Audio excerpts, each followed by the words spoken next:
Wake up. Freedom's on the rise. Ladies and gentlemen, welcome aboard. Welcome to Freedom's Rising. Today is June 29th, 2022, and you are participating in the rise of freedom. Be sure to fasten your seatbelts and put your chairs in the upright and locked position as we free more minds with Freedom's Rising today. And this is episode 18 of the Freedom's Rising series. Welcome, everyone. Thank you for listening, and I appreciate any feedback that people could provide 18 episodes in. Honest feedback. You can be kind. You don't need to be mean to your flight attendant here on the rise to freedom. That intro was from a band that most people probably haven't heard of, Floater, off an old album, Alter. And still deciding if I want to play the whole song on the outro, but I thought that intro was cool, and that's simply why I put it there. I thought it's kind of like, here we go, we're getting ready to rise up. Rising on up, getting fire in the minds, getting our revolution ready. We're going to do some January 6th reenactments in preparation. No, I don't know. I mean, obviously there were things that went down on January 6th, and people that are like, well, nothing happened. This goes back to those radical extreme, positions that we touched on a little bit yesterday, that if you put yourself in a box and then have to defend that box, if it's incorrect, I mean, you just look foolish and you're not intellectually consistent. It's not respectable either. It's, it sort of smells bad when you can see someone blindly, supporting their political party without, or their candidate, their guy, their guru, their thing that they're not willing to objectively then look at. And there's a lot more, obviously it's not everything that the left says went on that day either. And there's some radical ideas about, what actually happened, even, the insurrection and the kind of the fear porn around that. But then I don't want to get down into this rabbit hole, but the point is obviously that there's more to the whole story than just, nothing at all happened, and, Trump's just clean and innocent, and the people that won't look at Operation Warp Speed, right, and they won't look at any connections that Trump might have had, that possibly he could be more, corrupt and connected than his hardcore supporters are willing to look at. And we're definitely here at Freedom's Rising. Tyler Bloyer is not a supporter of political candidates in general, and I consider Trump to be more of an operation than a legitimate phenomenon that occurred. It was more of a deep state operation, you could call it. Something interesting with Trump is his support of Israel, and I'm not being anti-Semitic by saying that, but looking more at the Zionism and the Rothschild connections. It's the Rothschilds. Oh, as long as it's Cecil Rhodes, it's the Rothschilds, it's the Federal Reserve Bank. No, I'm just, again, going back with some of the mythology and also uncovering these things. What does it really provide us in the end? Insight, understanding. Yes, it provides a better way to move forward and understand, and maybe even a more interesting person to talk to when this is connected to this, and this person's connected to this, and, here's where the actual connections are, and this person, and here's where the public's missing it. We do need to expose the lies, as we discussed yesterday. We do need, or a few episodes back at least, we need those people. But it turns into a lot of kind of fear porn and a lot of people making connections that aren't necessarily there, but because they went to the same college around the same year, these people are obviously connected. But and again, there's value to that. There is. But I guess people spend, that's another sort of movement trap in a way, that you get caught up in sort of that as being a new entertainment. It's a new entertainment. People that put the work out, that make the connections for you and draw it up there, are it's entertaining, and it's like a novel, but it's reality, so it's even more interesting. And I'm not saying don't do that activity, and I find so much value in the people that have done that work and going in and researching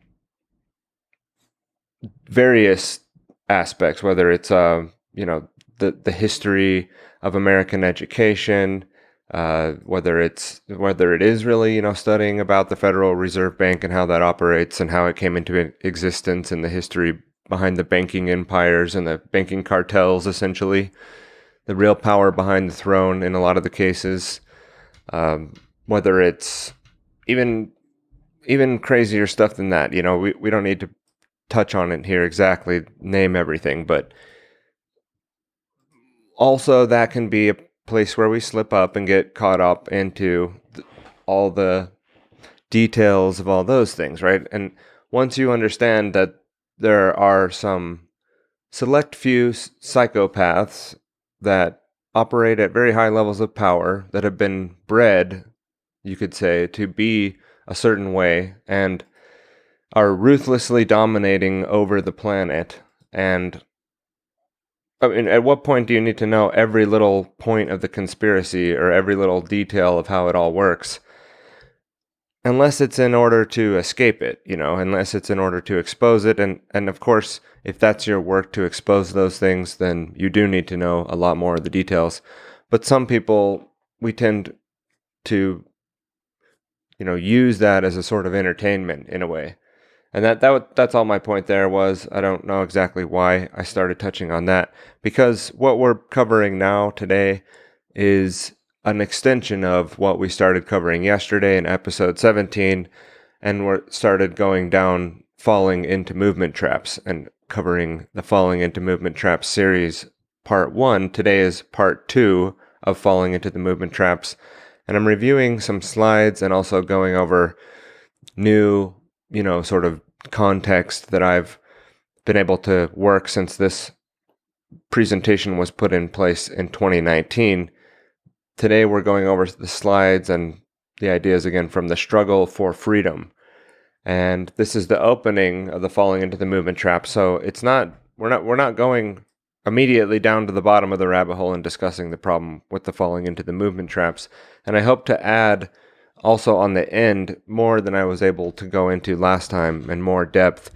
And as we've talked about, these episodes may end up not being exactly sequential, but then when we come back and do another Falling into the Movement Traps, if we're on part 8 and then we do some other topics and then come back and do part 9, part 10, that may be how things unfold when I need to take more time to go actually add that new work in, or the new ideas that I want to cap on to the top of the piece here for Falling into the Movement Traps.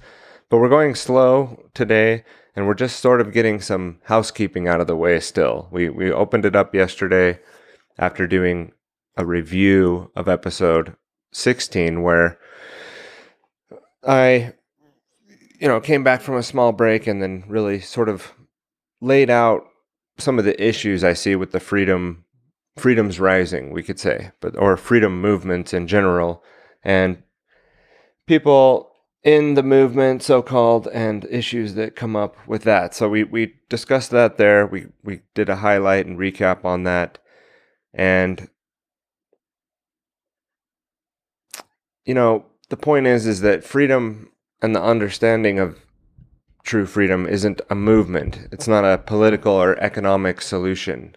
And although it's good to commune it's good to meet up with, and it's good to know other people in these communities, it's also not a festival. It's not a Burning Man. It's not a drugged out ayahuasca trip out in the desert, listening to crazy music with all the young crazy kids, taking it to the next level. This stuff, a lot of those things were originally developed by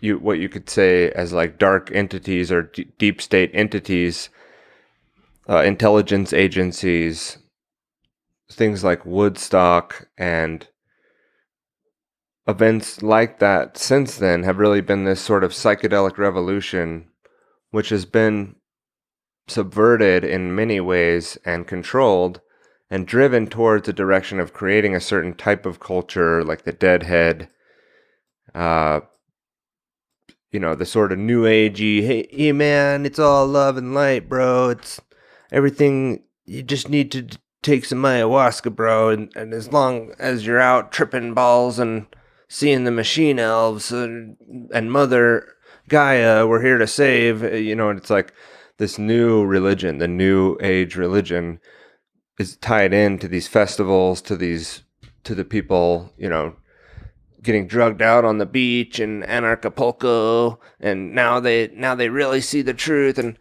I know, like, even friends of mine would be like, "That's rude, man. Like, you're making fun of the thing that I like to do, and now you're picking on." And I was thinking about that this morning. Like, that's unfortunate that even I can't criticize the things that I see, right, without offending some people.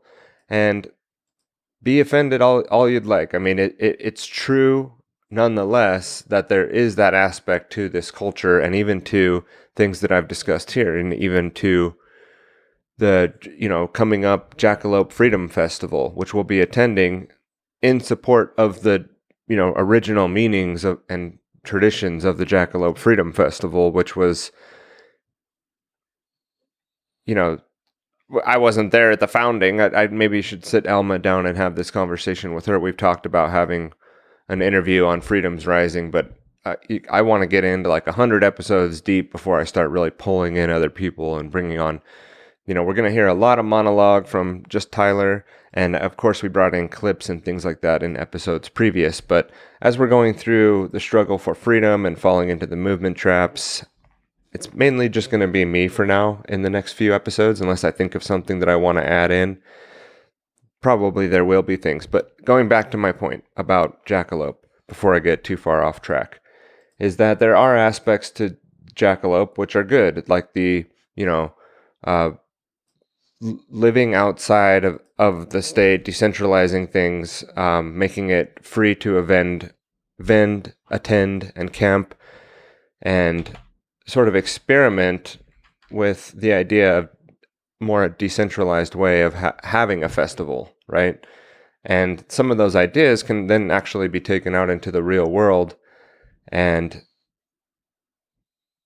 enacted in your own life and not in the festival. And then the community can grow in a real way where people actually, start to decentralize businesses or community or aspects of their lives that come out of an idea like that. And I'm sort of, butchering the whole idea of Jackalope, or what, the meaning of that could be or is. But the point is that it's also, there's a culture of people that were attendants even last year and have been the whole time, which are more just concerned about like getting really fucked up on all kinds of different drugs and then like dancing around in the forest, and they're solving the problem, and like all this energy they're creating is changing the world, and really they're just like mind blown out on drugs, like dancing to the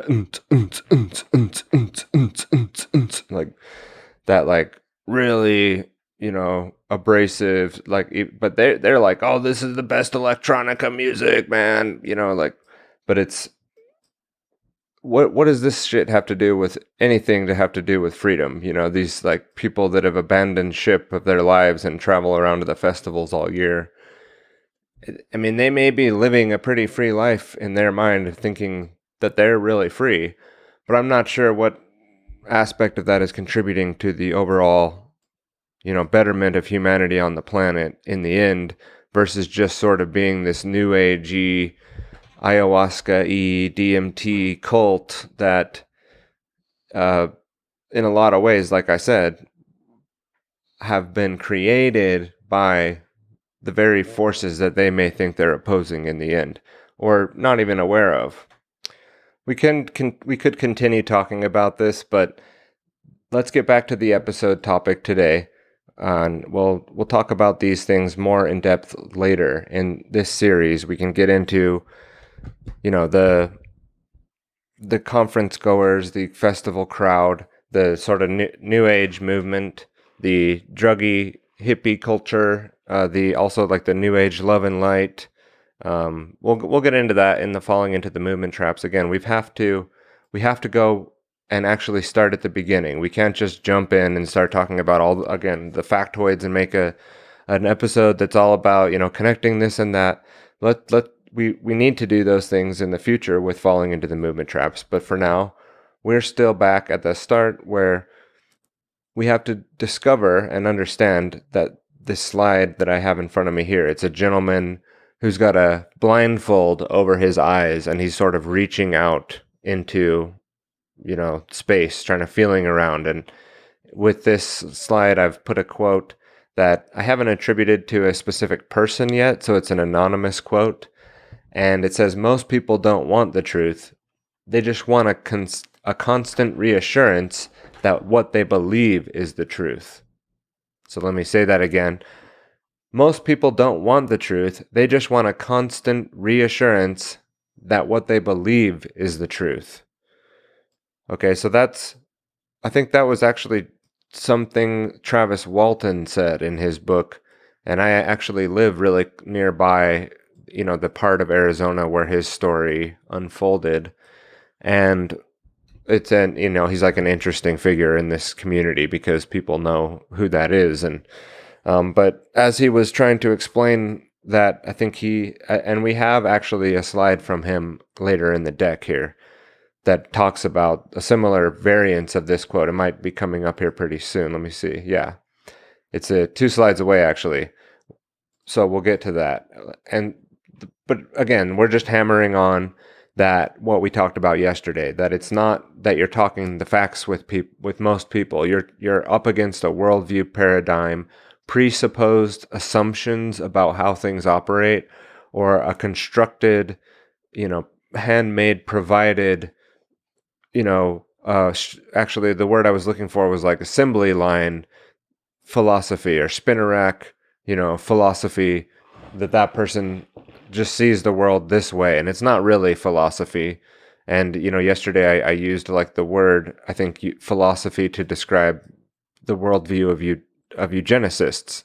And thinking about philosophy, like philos, and Sophie, it's the love of wisdom is how that would break down in its etymological roots. So the love of wisdom is not, it's not proper to call what most people's worldview paradigm is something that's a philosophy, because it's not about wisdom. They're not in search for the truth. They're not making the truth such a big part of their life that it transforms them, daily, or, and it transforms them in tremendous ways because of their love for wisdom is the highest, goal of their life. Mostly what it is protecting the worldview paradigm, having enemies and political enemies and these false dialectics, and they don't actually want the truth. They want, as this quote says, a constant reassurance that what they believe is the truth. Right? So as long as what they're accepting and seeing and hearing and getting, their voice out about aligns with what they already think is true, that's where they're comfortable. That's where most people want to stay. They don't want to push the envelope and the edges. Maybe more younger and malleable people in their maybe late teens to 20s and are in a state of change, and they'll do the opposite of what their parents did or whatever. But later in life, people seem to harden even more so towards not wanting to change up the worldview, not wanting to, assess their assumptions, assess their paradigm, and see if it makes sense. So moving on to the next slide I have here, it's a quote from Carl Jung, and it says, people will do anything, no matter how absurd, in order to avoid facing their own soul. So put in more of a Jungian way, people are not wanting to really connect with their true self, the imperial self. They would rather not deal and grapple with doing any shadow work and going in and, facing any of the deep, dark night of their own soul, right? And their own makeup. And instead, it's the bread and circuses, right? It's the constant political nonsense that's happening, the constant fear porn, the constantly getting wrapped up in things that don't actually matter, having arguments online and spending time doing things that aren't improving themselves and are really just, satiating a desire to be entertained or to be fulfilled in a way that goes back to what we were saying before, looking for constant reassurances, to continually reinforce their worldview and the way that they see things, rather than looking for the truth, rather than dealing with the harsh reality, right, of certain things. Going through, and that's why you see, older people still supporting and doing things that make zero sense at all, but they'll continue to do it and support it because even in some cases, like a large majority of people hold the belief as well with them. So it's like this shared reality belief about how, how like a statement such as all vaccines are safe and effective, or like anyone who's an anti-vaxxer is this. They're just an anti-vaxxer. They're anti-science. And like lumping folks who have questions about a particular vaccine, like one in particular, they just lump the whole thing in with you're an anti-vaxxer, anti-science, you must be crazy conspiracy theorist, versus actually looking and seeing, well, what is the vaccine that they're talking about? Like which one, for example, to start with? And then also, like, what are their points? What are their concerns? What are the questions that these parents have? Are there people being injured? Is there a whole database set up to record the injuries called the VAERS database, where it's probably not exactly accurate, but we can see that they're not exactly 100% safe and effective, that there are problems, right? So we can break things down, but if, again, you want to just accept the consensus trends that the people that are anti-vaccine are just crazy conspiracy theorists, then we'll move on to the next slide here to understand more about that, where Travis Walton, who we mentioned earlier, says, I've come to realize that the biggest problem anywhere in the world is that people's perception of reality are compulsively filtered through the screening mesh of what they want and do not want to be true. I kind of botched that a little, so I'll say it again here. It says, I've come to realize that the biggest problem anywhere in the world is that people's perceptions of reality are compulsively filtered through the screening mesh of what they want and do not want to be true. So again, falling right in line with the theme here. It's not much different than what we've been saying. And again, I even had that first slide that I think basically is a summary of what Travis said there, is that most people just want a constant reassurance of what they believe is the truth. And with that, we know people say the same thing about like the scientific community, right? That the scientific community is, it's uncorruptible, and there, for certain things to be happening, you would like vaccines being a nefarious operation to actually cull the population and control the population and deploy mass eugenics on the population, which is what I personally view mass vaccinations as. And these mRNA shots are another, loop in that belt, or whatever the saying is. They're another ring in the ladder. They're another step in that direction. It's about reducing the population, and that's why, even Bill Gates. Not that he's just the end-all, be-all evil guy, and it's only him we need to worry about, but he has publicly stated that vaccines can be used to reduce the population. I mean, that's something that in their pragmatic worldview they'll see that as the way to go because it makes sense to them to do that, right? It's not some crazy conspiracy theorist that this is the way that it is. That's just the way that it is. But to think that science is only about seeking the truth, and when I say science, I'm talking about scientism, like the cult of science, the cult of the experts, the one scientific truth that everybody needs to understand, even though science is really about constantly changing the theory and adapting to the new information to make sure it fits within the theory. And if it doesn't, then that theory needs to be, improved and bettered upon. That's what science is, and the scientific method, involves a procedure for discovering more about the truth of our material reality, and also hinges on things like logic and other things which are not material necessarily. So without getting lost there, let me make my point about science is that people will say, well, for what that to be true, whatever it is, the point you're saying, they'd all have to be in on it, right? Because they perceive that community, the scientific world, as something that is only structured by the truth only, and everyone is purely putting out only truthful and factual information, and there's no financial skewing of anything going on. There's no perception management of anything going on. There's not other reasons why people might need grants and funding and not necessarily solve a problem in the way that it should be solved, but in the way that gives them a longer career, right? Those are simple things that you could see that could corrupt that process of science in the overall way, but so it's not just about truth, but that's another belief system that people hold, that they can just trust the experts, and if there were any conspiracy, the experts would have told them by now, right? And they don't. I mean, that's a total fallacious way of seeing the world. And it's also, to the next slide here, moving forward, is from Epictetus, a Greek Stoic philosopher, who says it's impossible to begin to learn that which one thinks one already knows. You can't learn new things if you've already got your mind made up about it.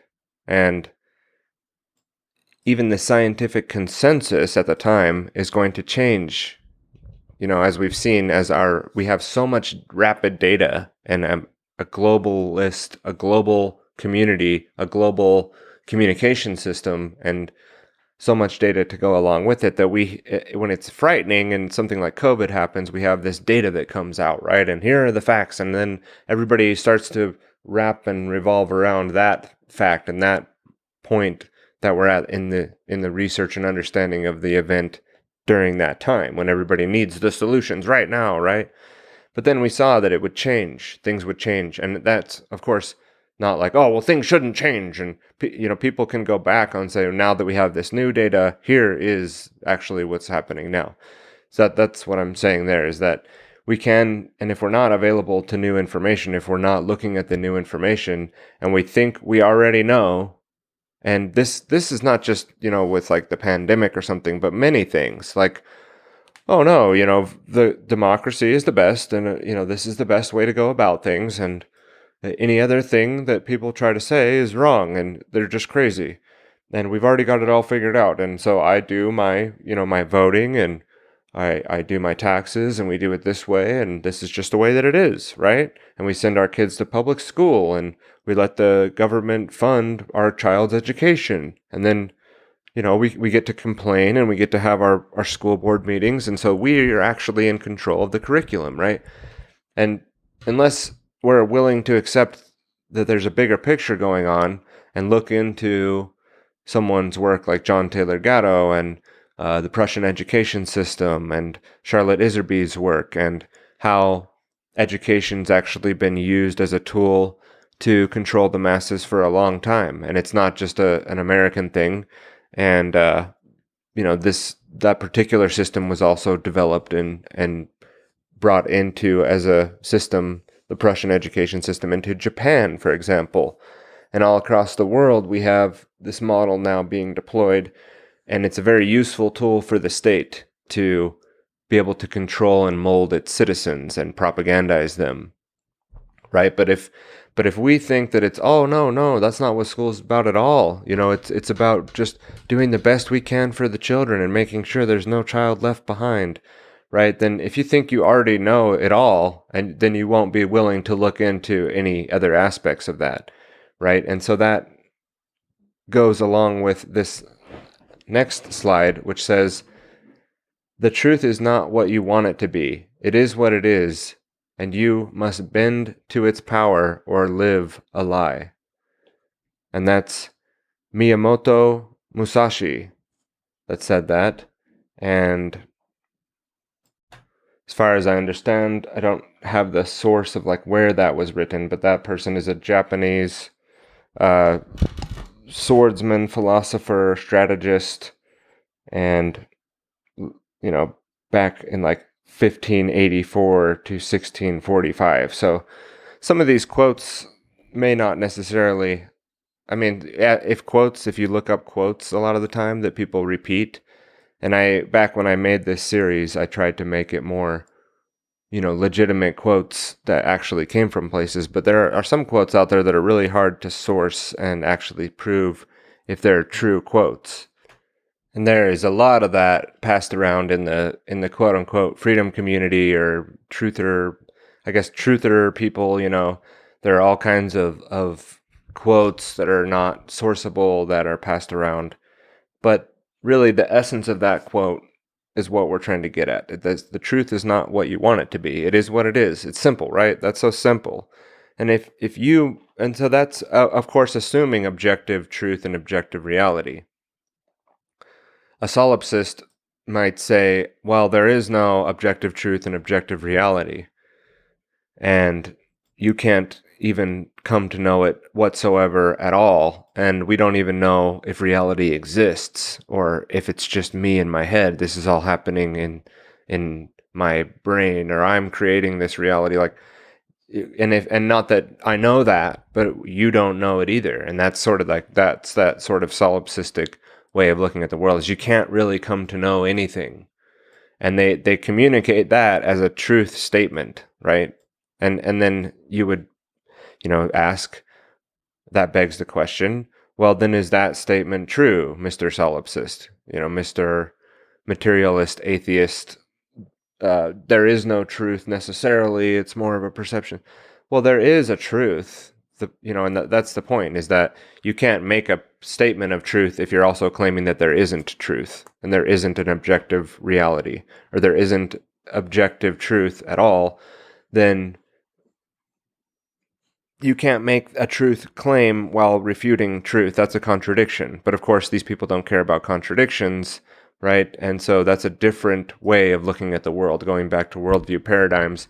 And if that's the way they look at the world, then, what does it matter? What does it matter if we just devolve into the metaverse Furby LARPing all day, with our feeding tubes plugged in, and if there's really no objective morality or truth and it doesn't really even matter, then why would it matter, at all, as long as I'm getting my happiness principle, as long as I'm in the pleasure principle, as long as I'm being stimulated and getting my Brave New Worldian groove on, then what does it matter, if people are basically enslaved and owned by some central communist authority state that grows them from birth and, tags, vaccinates, and tracks and controls them 100%. Why does that even matter? As long as those people are feeling good and feeling good chemicals and feeling happy, then does freedom even matter? And so it's important, I think, to understand that could be out there. Those types of worldviews are out there. And if that's where they're at, you're probably not going to convince them how important freedom is, or how important objective morality or truth is, or facts, because those types of people are telling you that they don't even think you can come to know any real facts. And if that's true, and then also all these other things are true, like Travis Walton said, that most people are just filtering the world through the, screening mesh of what they want and do not want to be true, then we're in big trouble. That puts us in a position where we aren't up against just getting people the facts. We're not up against, helping people understand that if they just understood these certain things and watched these certain documentaries, right, and went through like this particular truth or mythology, that it's the Rothschilds, right? Like I don't know why I always say the Rothschilds, but it's this group.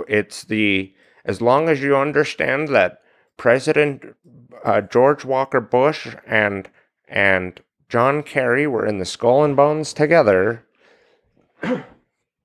which is an interesting point, but as long as you know that all the presidents are related to the Queen of England and the central banks are bad and it's the Jekyll Island meeting, as long as you know about the creature from Jekyll Island, which totally doesn't put the weight of the whole thing on Congress and our current system of government, but takes, G. Edward Griffin's book, which is a tremendous work, but sort of creates this other mythology, the secret Jekyll Island meeting, and they just pulled one over on everybody, and nobody knows what really to do, and doesn't put the problem square on the shoulders of the Congress that allowed that central bank to infiltrate and take over and still continue to allow it to go on. And it's just, it's the Rothschilds and the Warburgs and the Rockefellers. The Rockefellers. David Rockefeller? Did you hear what he said? Again, I mean, that's all good, but of course we need to have like certain information that people can go through to start to see things in a more clear way, to be able to break it down, and putting out that information in a detailed fashion, in big ways, which people have done, is very important. So I'm not making fun of that idea of like getting the information out there. But we need to know that then when we sit down next to the guy at the cafe, or get into the conversation with the stranger or the coworker at work about these things, and you're like, well, did you know this? Did you know that? And then they start to call you crazy, or just kind of put you, in another category, or even tell you like, that's a conspiracy theorist. You're just a conspiracy theorist. Say things like that, right? That you understand why. It's because they're not trying to seek the truth out and looking for every little morsel of it that they can find. They're looking to protect the mountain that they've built up in their mind, that is the way that the world is built and the way the world works, right? They want to add to that. They don't want you coming and taking away from that hill that they've built, that they're now, feeling protected by this illusion that they've created in a lot of cases of how the world actually works, and what, around the facts around certain events, and that there's no way that my perception could be completely managed and not anywhere near like how the reality actually works. At that point, you're threatening what seems to them as their very existence. You're threatening something in them that to them feels like you're threatening their very survival, because they can't manage to tear down their whole worldview, their whole entire complete worldview, in order to start fitting in these new pieces that don't fit into that. They can. Now, I'm not saying that they really can't. I'm saying that they think that they can't, or they don't want to. It's, in a lot of cases, it's cowardice and laziness.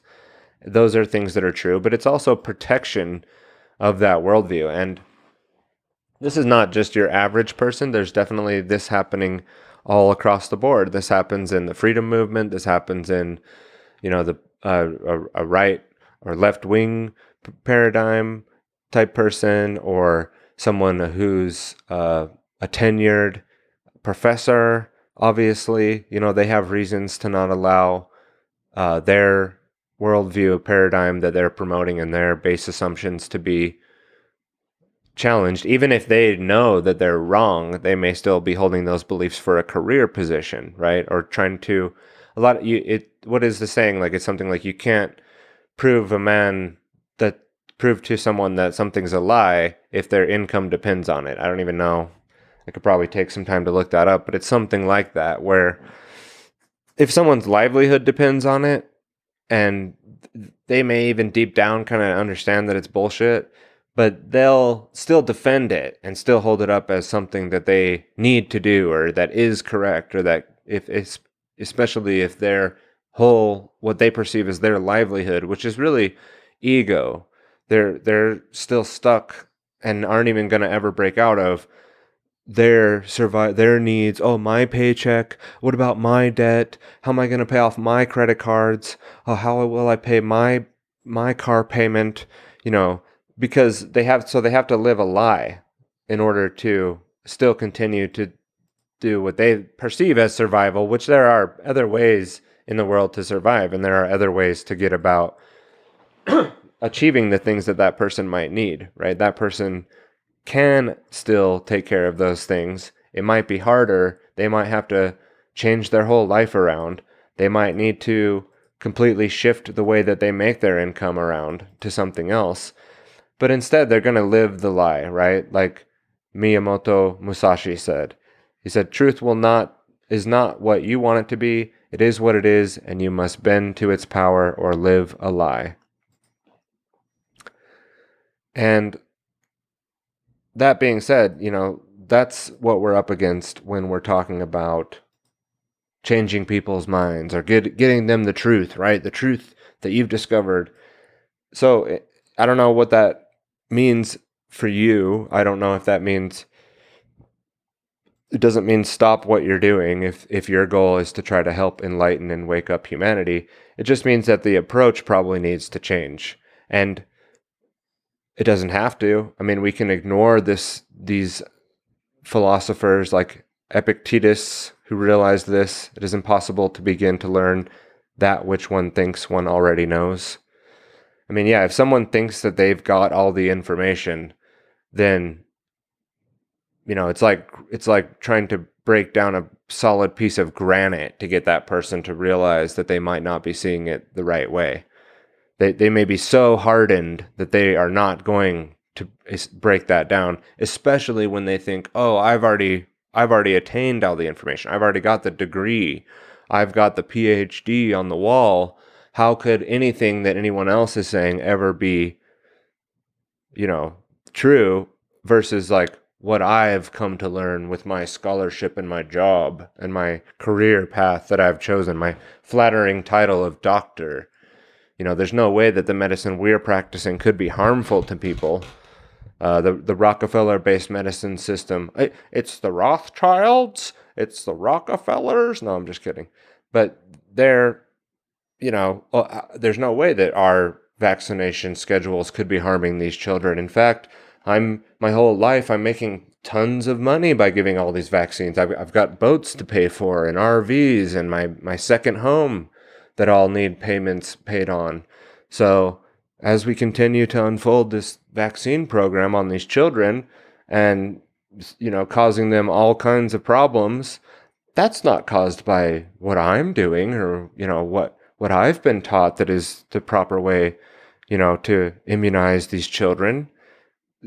And it's not that they're sitting there like, yes, well, we and Bill Gates are planning to depopulate, and we're going to do it through my doctor's office. Ha ha ha ha. Like, that is not what's happening. It's what we've been talking about in this episode with that person, right?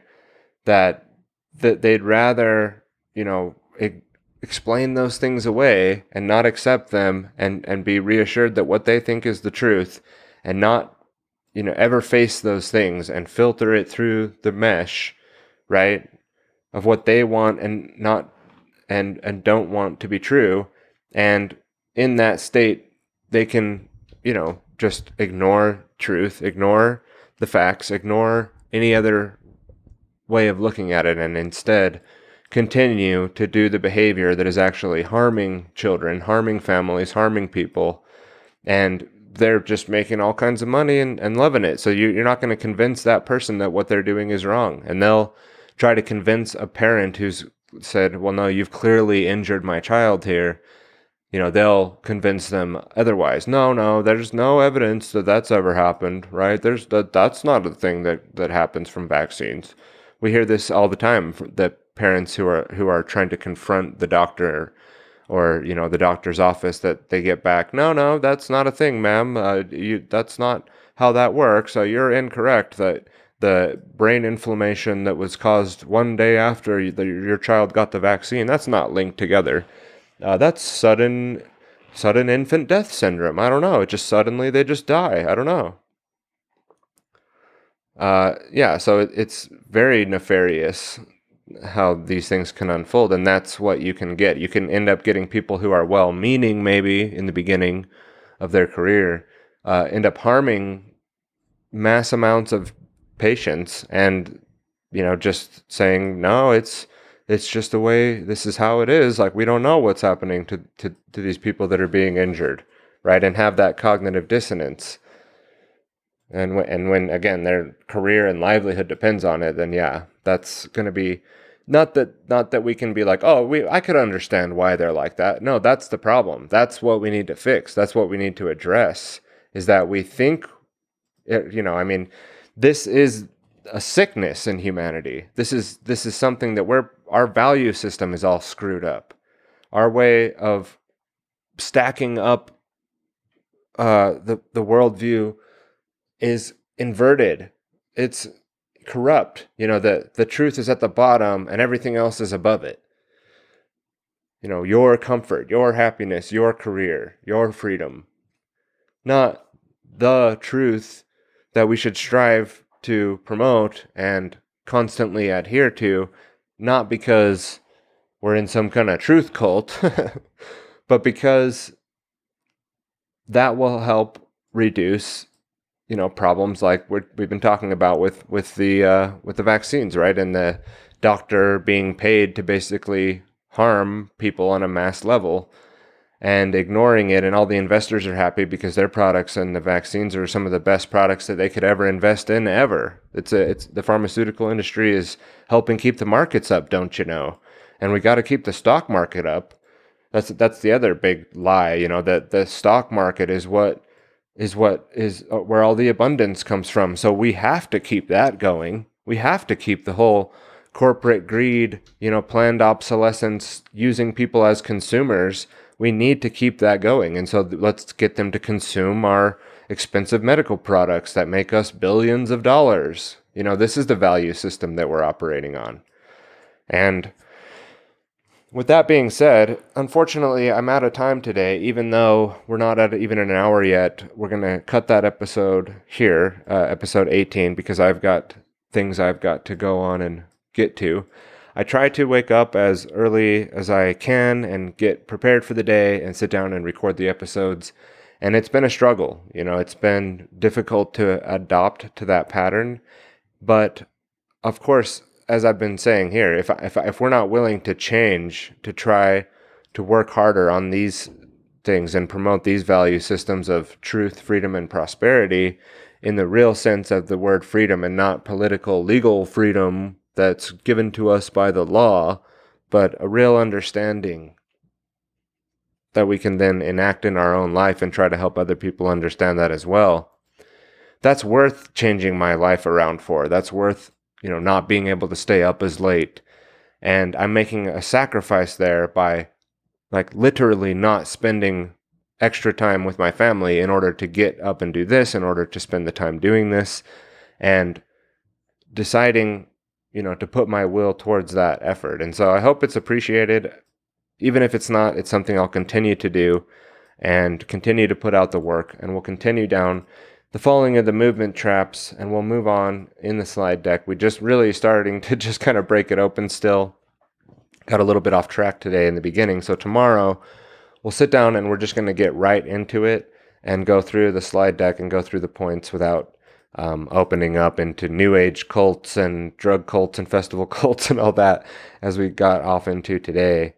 But hey, this is it's free flowing. I'm not highly editing these episodes. It's early in the morning, and sometimes the neurons aren't firing as fast as they are at 3 in the afternoon, which is something I'll have to think about. Is that, later on I've thought about doing an episode a week in times where I'm not able to keep up with the work, or having more time to prepare and then executing at different times of the day, because the whole morning thing is great to get up and like work on this right away, but then also it's a struggle. And on days when you're not, feeling it, like, how it is, people out there, it's hard to get up and jump on it right away with, your brain might not be 100% ready to do that day. But anyway, these are problems I'll figure out. And again, in the beginning of the episode, I openly asked for feedback. We're almost 20 episodes into this series, so it's not that I'm obligating you, and I don't want, to get into an argument about some point that I've made here or something in a chat. I'm willing to do those things. I'm willing to get into discussions with people and even like have a call. We want to have a quick call or even record the conversation and just get, we need to have that open forum. And that's what the feedback is about too, is just not getting too deep into this without hearing things. I hear things from like friends or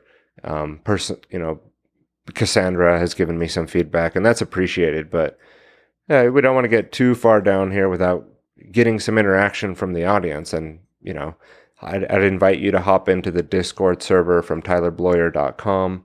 And as we build up the Freedoms Rising audience, we'll have that, we do have a Discord server there as well. But there are really only like 4 people in there, where in the tylerbloyer.com Discord, I guess, is where I'm asking people if they want to interact with the show. That would be a good place for now. And we'll end it there for today. Appreciate everyone for listening. Thanks, and we'll talk to you soon.